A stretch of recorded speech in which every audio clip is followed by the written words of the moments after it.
I first met Ron Hubbard about an hour north of Dallas, Texas. My coworker and I had taken an Uber up there because they don't have a driver's license and I didn't feel like renting a car. But we took an Uber up there, up to this warehouse that had yet to open, and when we got out of the car, he was waiting there for us. Now, Ron Hubbard happens to be the owner, founder, and CEO of Atlas Survival Shelters, which I'm pretty sure, although he won't say it, is the largest seller and creator of Doomsday bunkers, which was our assignment at the time.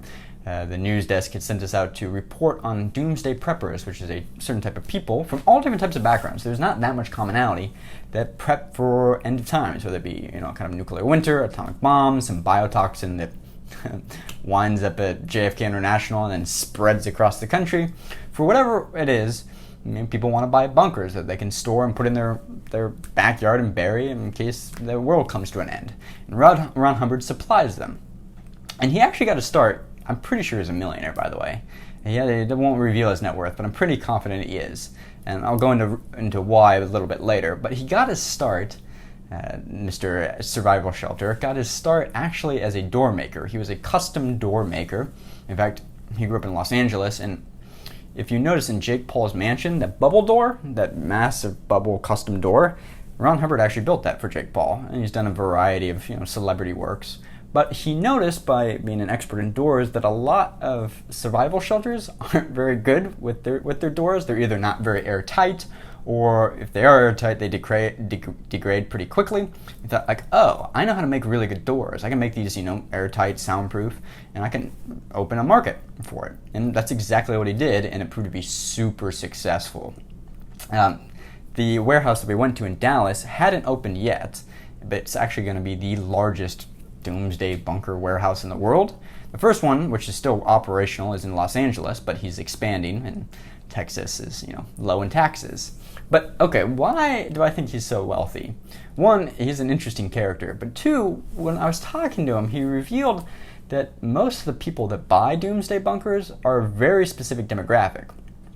At least there's one thing they have in common, which is that they always pay cash and they rarely reveal their name. They have a tendency to not want either their neighbors, their friends, or the government to know they're buying a Doomsday bunker. And that's usually out of the fear that either the government's going to come and possess it, if indeed there was some sort of eschatological ending or apocalyptic scenario, or that the neighbors are going to show up with pitchforks and say, hey, let us in, everybody's turning into zombies. So either way, they don't want to let the people around them know that they're buying a bunker. So what they always do is they always wire cash. And he charges anywhere from $20,000, that's his base rate for a bunker, to $500,000. And he gets an order a day where literally somebody will just wire him $20,000, $500,000, and they won't even reveal their name most of the time. Sometimes it's, Martha Crabapple or John Smith. And as long as the money comes in, great. He just says name, I don't care what the name is, just give me an address, let the money come in, and I'll send it to whatever address they request. And the most common address these people request when they're buying Doomsday bunkers are Walmart parking lots. That's also true. He will just ship the entire Doomsday bunker on a massive semi-truck all the way up to, Cincinnati, Ohio's Walmart, drop it off there and let John Smith know that it's arrived. And he doesn't ask any questions. And for whatever reason, Texas doesn't really pay attention too much. So it's a all-cash business, pretty much. There's no financing, which makes Atlas Survival Shelters, his company, very, very liquid, which probably allowed him to open up this massive warehouse. There's actually a clip somewhere of me riding up on a forklift. I wanted to get a better view, and I remember him saying, let me just take it up on the forklift. And so we took a wooden mallet, just put it in between the teeth of the forklift. I stood on it, and he just took that thing straight up, probably a good 50, 75 feet. He is an interesting character. Circling all the way back, just to kind of conclude this story about Doomsday preppers and the kind of kingpin of survival shelters, because we had taken an Uber all the way up north, an hour north of Dallas, Texas, to kind of the outskirts where he could build this large facility. When it came time to wrap up our interview and seeing the facility, there were no Ubers available. And so Ron offered to give us a ride back into downtown Dallas, which, okay, sure, we've known this guy for an hour and a half, but sounds, generous enough. Thank you, Ron. First thing is first, we get in his car and we make it all of about 5 minutes before we pull into a T-Mobile, and he brings me into the T-Mobile, and he's like, I'm always running out of space on my phone. I can't figure out why, as if I'm going to help him. So I'm standing here next to this T-Mobile lady with Ron Hubbard, the guy who's made Jake Paul doors and is selling millions of dollars of Atlas survival shelters around the world, trying to explain to the T-Mobile lady that, he just needs to upgrade, his iCloud memory. That's the problem. He had like 8 gigabits of iCloud memory, and he didn't understand what iCloud memory was.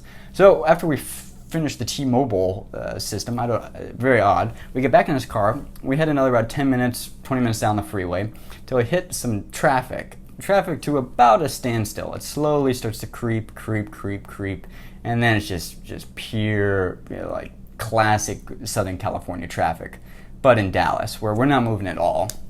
And Ron gives it about 3 minutes before he decides, like, hey, there's an access road over to the right. Why don't we just take that? So he takes a car. We're stuck, there's a car in front of us, a car behind us, a car to our left, a car right here on our side. He just takes his truck, I think that's where we were in at the time, it's just a truck, and pulls it off to the right. We're not moving, but he cuts these cars off, goes down through the gravel, the hill, the grass, onto the access road, and we just speed away.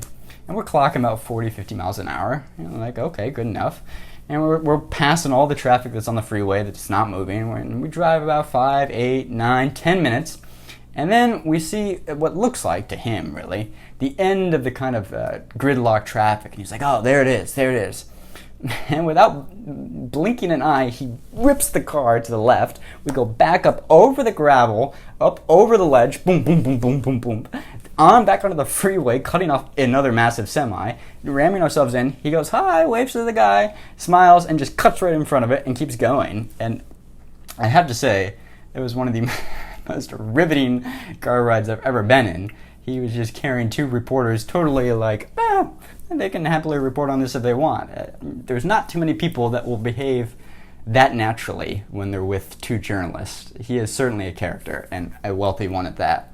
Anyway, hopefully you found this story moderately interesting. These are a lot of details that never got reported out just because they never made the story, but some interesting anecdotes.